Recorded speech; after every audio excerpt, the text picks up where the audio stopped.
High, আমি রাজু। আজ গল্পরুচি আপনাদের শোনাবে তপন মিত্রের গোয়েন্দা গল্প মন্দির রহস্য।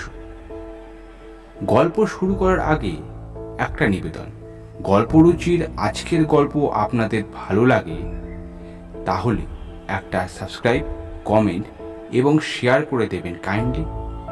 শুরু হচ্ছে তপন মিত্রের কলমে মন্দির রহস্য।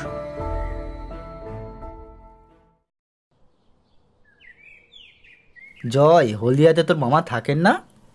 আমি রুবিক কিউ থেকে নজর সরিয়ে অরিজিতের দিকে তাকাই। আমার এক মামা হলদিয়াতে আইওসিতে কাজ করেন। হঠাৎ সে খবর দিয়ে অরিজিৎ কি করবে? বললাম, থাকেন, কিন্তু কেন বলতো?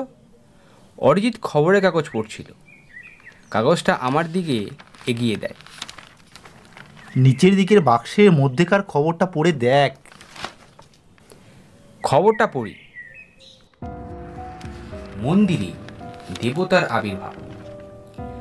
হলদিয়া থেকে মাইল 3 দূরে এক শিব মন্দিরে স্বয়ং মহাদেবের আবির্ভাব ঘটেছে বলে এই অঞ্চলের মানুষের বিশ্বাস। মন্দিরের মধ্যে ধূপধুনো জ্বালিয়ে দেবতাকে আহ্বান করলে স্বয়ং মহাদেব মন্দিরের মধ্যে প্রবেশ করে বিগ্রহে অধিষ্ঠিত হন। ওই সময় মন্দিরের বন্ধ দরজা খুলে যায়। এই অলৌকিক ঘটনা দেখতে আশপাশ অঞ্চলের লোকে মন্দিরে ভিড় করেছে। এই খবরের নিচে মন্দিরে একটা ছবিও দেওয়া হয়েছে। দরজাটা আধ খোলা, অর্থাৎ ওই সময় মন্দিরে মহাদেবের আবির্ভাব ঘটেছে। আমি কাগজটা ফিরিয়ে দিয়ে বলি, কিন্তু এর সঙ্গে আমার মামার হলদিয়াতে থাকার সম্পর্কটা কি? তোর মামার বাড়ি যাব, তারপর সেখান থেকে দেবতা দর্শনে যাব। অরিজিৎ ঠাট্টা করছে কি না বুঝতে পারি না। ও 1 নম্বরের নাস্তিক। ভূত ভগবান কিচ্ছু মানে না। নিজে তো মানে না, বরং আমরা ওসবে একটু একটু বিশ্বাস করি বলে সব সময় আমাদের পিছনে লাগে। সেই অরিজিৎ যাবে দেবতা দর্শনে? রাগ করে বলি, দেখ অরিজিৎ, ঠাকুর দেবতা নিয়ে এসব ইয়ার্কি ভালো নয়। অরিজিৎ হেসে ওঠে। আরে আর কি করছি কোথায়? সত্যি যাব। ছুটিটা তো মাঠেই মারা যাচ্ছে। তুই রুবিক কিউব নিয়ে গলদঘর্ম হচ্ছিস, আর আমি বসে বসে করি গুনছি। গেলে আর কিছু না হোক, ঘুরে বেড়ানো তো হবে। কথাগুলোর মধ্যে আমার প্রতি একটু খোঁচাই ছিল। আমি গত কয়েকদিন ধরে বহু চেষ্টা করেও একবারও রুবিক কিউব মেলাতে পারিনি, আর অরিজিৎ 5 মিনিটের মধ্যে মিলিয়ে দেয়। শুধু রুবিক কিউব নয়, দাবা, ক্রসওয়ার্ড পাজল, বিভিন্ন পত্রপত্রিকার প্রকাশিত নানা ধরনের পাজল, সব কিছুই নিমেষের মধ্যে মিলিয়ে ফেলে। সে যাই হোক, অরিজিতের প্রস্তাবটা কিন্তু মন্দ নয়। কলেজ এখন পুজোর ছুটি, তাছাড়া এটা আমাদের ফার্স্ট ইয়ার। পড়াশুনোর চাপ খুব একটা নেই। কয়েকটা দিন বেরিয়ে এলে ভালোই হবে। কাজেই অরিজিতের কথায় আমি রাজি হয়ে যাই।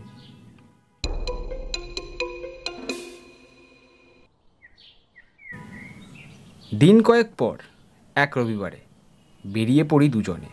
মামাকে আগেই চিঠি লিখে দিয়েছি, মামা স্টেশনে থাকবেন। সকালের এই হলদিয়া লোকালটা মোটামুটি ফাঁকাই থাকে। ট্রেনে উঠে অরিজিৎ জানলার ধারে একটা সিট দখল করে। আমি বসি ওর মুখোমুখি। অরিজিৎ একটা বইয়ের মধ্যে মুখ গুজে বসে।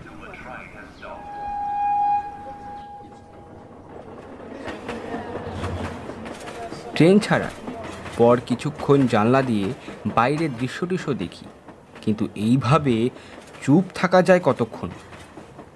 অরিজিৎ এক মনে বই পড়ে চলেছে। ওর হাতটা থেকে বইটা কেড়ে নিয়ে বলি, কী রে, তুই সারাটা রাস্তা বই পড়বি আর আমি বসে বসে ছাগল চড়ানোর দৃশ্য দেখবো নাকি?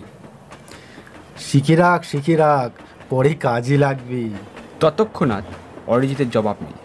আমি চটে যাওয়ার ভান করে বলি, এই একদম বাজে বকবক করবি না। 5 মিনিটে রুবিক কিউ মেলাতে পারিস বলে ভারী হয়েছে না? অরিজিৎ দুঃখিত হওয়ার ভঙ্গিতে মাথা নাড়ে। ভালো কথা বললে তো ভালো লাগে না। বেশ, আমি চুপ করছি। উফ, চুপ করতে হবে না। তোর মতলবটা কি বল দেখি। অরিজিৎ ট্রেনের জানলা দিয়ে প্রকৃতির দৃশ্য দেখতে দেখতে বলে, দেবতা দর্শনের পুণ্য লাভ ভাই। বাজে কথা রেখে আসল কথা বলতো। তুই কি মনে করিস মন্দিরের ঘটনার মধ্যে কোনো চালাকি রয়েছে? অরিজিৎ জিভ কাটে। ছিছি, দেবতার লীলা চালাকি কি বলছিস? অরিজিতের কথার মধ্যে বিদ্রুপের সুরটা খুব স্পষ্ট। বুঝতে পারি ও কিছুই বিশ্বাস করেনি। অরিজিৎকে আরেকটু উস্কে দিতে বলি, দেবতার লীলা না হোক, অলৌকিক কিছু তো হতে পারে। এই পৃথিবীতে তো এখনও অনেক কিছু ঘটে বুদ্ধি দিয়ে যার ব্যাখ্যা করা যায় না, তাই না অরিজিৎ?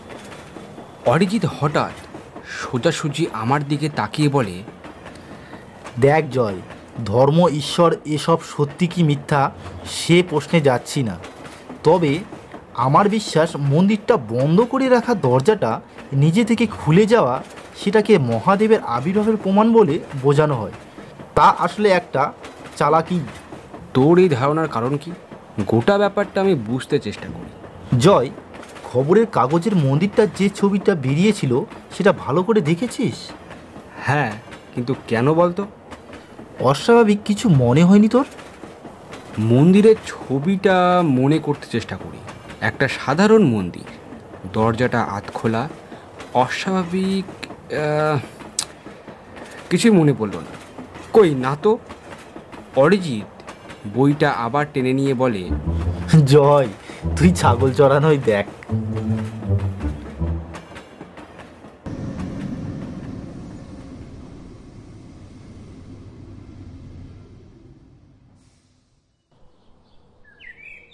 হলদিয়ায় মামার বাড়ি 10টা নাগাদ পৌঁছই। দুপুরে খাওয়া দাওয়াটা ভালোই হলো। তারপর সারাটা দুপুর অরিজিৎ ভোঁস ভোঁস করে ঘুমোলো। আমার ঘুম আর আসে না। মন্দিরের দরজাটা আপনা আপনি খুলে যাওয়ার পিছনে কোনো কারসাজি আছে সে ব্যাপারে তো অরিজিৎ নিশ্চিত, কিন্তু সেটা কি? কোনো যে যান্ত্রিক বা বৈদ্যুতিক উপায়ে দরজাটা খোলা হলে সেটা লোকের চোখে ধরা পড়তো, আর তা না হলে কি হতে পারে? কিছুই ভেবে ঠিক করতে পারি না। বিকেলবেলায় দুজনে বেরোই হলদিয়া দেখতে। অরিজিৎ মন্দির সম্পর্কে একটা কথাও বলল না, আমিও কিছু জিজ্ঞেস করিনি। করলেই তো ছাগল চড়ানোর খোঁটা দেবে। রাতে শোবার সময় শুধু বলল, জয়, কাল সকাল সকাল উঠে পড়িস, দেবতা দর্শনে যাব।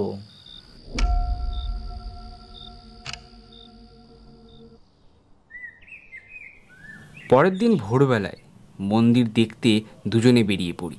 মামার কাছ থেকে জায়গাটার সম্পর্কে আগেই সব জেনে নিয়েছিলাম। এখান থেকে বাসে মাইল 2 দূরে এক স্টপেজে নামতে হবে, তারপর মাইল খানেক হাঁটা। দেবতার আবির্ভাব অবশ্য রোজ ঘটে না, শুধু সোম আর শুক্রবারেই ঘটে। আজ হচ্ছে সোমবার। বাস স্টপেজে নেমে দেখি অনেক মানুষ চলছে মন্দিরের দিকে। বোঝা যাচ্ছে মন্দিরটা রীতিমতো বিখ্যাত হয়ে উঠেছে। অবশ্য এরকম ঘটনা ঘটলে সেটা স্বাভাবিক। ওদেরই পিছনে মিনিট 15-20 হাঁটার পর মন্দিরে এসে পৌঁছাই।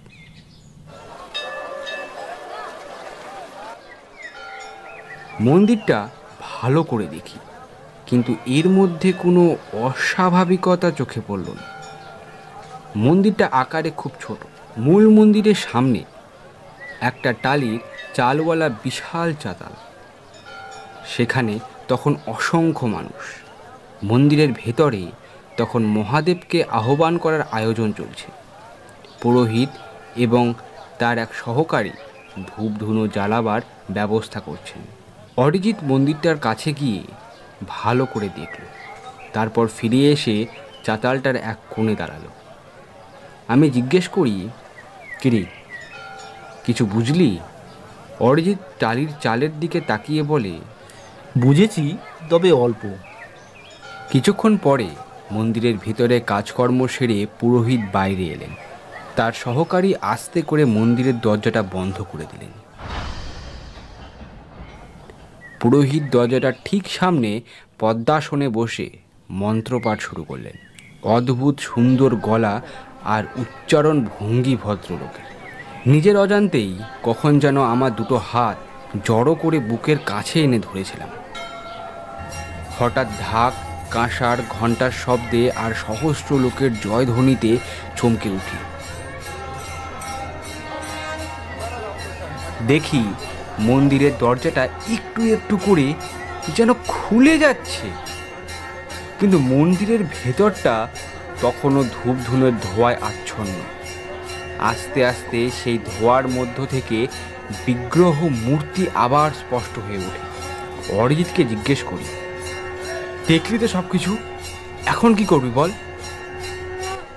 চল ঠাকুরের চরণ স্পর্শ করে আসি। অরিজিৎ এগোয় মন্দিরের দিকে। মন্দিরে ঢোকার মুখে অরিজিৎ বোধ হয় অসাবধানতায় দরজার সঙ্গে ধাক্কা খেল।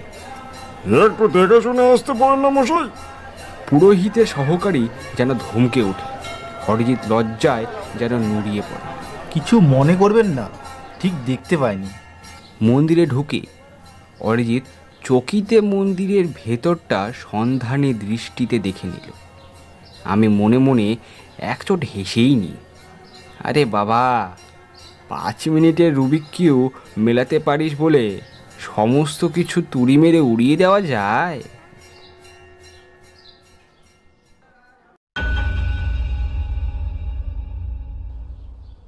দুপুরে খাওয়া দাওয়ার পর অরিজিৎ বিছানায় লম্বমান হয়েছে। বললাম, মন্দিরের দরজাটা আপনা আপনি খোলে, বিশ্বাস হলো তো এবার তোর? অরিজিৎ চোখ বুজেই বলল, দেখ, এতদিন ধরে এত মানুষ বিশ্বাস করে আসছে, দেবতা বলে কিছু একটা নিশ্চয়ই আছে ওখানে। শুধু কথায় অরিজিৎকে চিমটি কাটতে চেষ্টা করি। অরিজিৎ তেমনি চোখ বুজে বলে, এর মধ্যে দেবতা আসছে কেন? তার মানে মন্দিরের ঘটনাটা তাহলে কি? অরিজিৎ চোখ খুলে আমার দিকে তাকিয়ে হাসলো, তারপর সিলিংয়ের দিকে তাকিয়ে বলল, ধোঁয়া। ধোঁয়া? তার মানে? অরিজিৎ একবার সোজা হয়ে বসে আমার দিকে তাকালো, তারপর বলে, কাগজে মন্দিরের ছবিটা দেখেই আমার খটকা লেগেছিল। কেন জানি জয়, মন্দিরের দরজাটা বাইরের দিকে খোলে, সাধারণত সব দরজা কিন্তু ভিতর দিকেই খোলে, তাহলে এটা এরকম কেন? কথাটা মিথ্যে নয়। এই অস্বাভাবিকতার কথাই বোধ হয় ও ট্রেনে জিজ্ঞেস করেছিল। তখন আমার এত খেয়ালই হয়নি, কিন্তু এতেই বা কী প্রমাণ হচ্ছে? প্রশ্ন করি, তাহলে ও দরজাটা খুলল কি করে? অরিজিৎ মৃদু হাসি। দরজাটা খোলার আগে পর্যন্ত আমিও সেটা বুঝিনি, কিন্তু দরজাটা খোলার পরেই সব পরিষ্কার হয়ে গেল। আসলে ওটা খোলে ধূপধুনো ধোঁয়ার চাপে। মন্দিরটা আকারে ছোট, দরজাটা ছাড়া আর কোনো ফাঁকা নেই। পরে মন্দিরে ঢোকবার সময় দরজার গায়ে ইচ্ছে করে ধাক্কা দিয়ে দেখেছি। ওটা খুবই হালকা, সম্ভবত প্লাস্টিক জাতীয় কিছু দিয়ে তৈরি। রঙটা শুধু কাঠের রং। তাহলে ব্যাপারটা কি দাঁড়ালো? একটা ছোট্ট ঘরের মধ্যে প্রচুর পরিমাণে ধোঁয়া জমেছে, সেই ধোঁয়া বেরোবার জায়গা পাচ্ছে না, আর এই ধোঁয়ার চাপটা পড়ছে হালকা দরজার ওপর। অত ধোঁয়ার চাপে এই হালকা দরজাটা খুলে যাওয়া খুবই সহজ ব্যাপার, কারণ ওটা বাইরের দিকে খোলে। অরিজিতের যুক্তিগুলো অকাট্য, তবু আরেকটু জানার আগ্রহে জিজ্ঞেস করি, কিন্তু এভাবে মানুষকে ঠকানোর উদ্দেশ্য কি? উদ্দেশ্য একটাই, মন্দিরে দরিদ্র, অশিক্ষিত, দৈব নির্ভর মানুষগুলিকে ঠকিয়ে পয়সা রোজগার করা। খোঁজ নিয়ে দেখ, মন্দিরের মালিক কোনো এক অর্থপিশাচ। মন্দিরে আয়ের পুরোটাই সে পায়, আর এই মানুষগুলি দেবতার কৃপা লাভের আনন্দ গদগদ চিত্তে বাড়ি ফিরে। ধর্ম, ঈশ্বর এসবের নামে যদি এই নোংরা প্রতারণা চলে, তাহলে এসবের উপর আস্থা রাখা যায় কি জয়? আমার মুখে আর একটা কথা বলে না, তবে মনে মনে স্বীকার করি অরিজিতের কথাগুলো কোনো রকমে হেসে উড়িয়ে দেওয়ার নয়।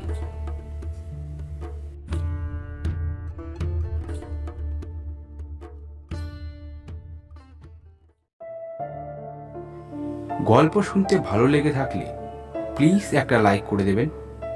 তাহলে দেখা হচ্ছে নেক্সট উইকের ঠিক আজকের দিনে নতুন কোনো রহস্য বা ভৌতিক কোনো গল্পে।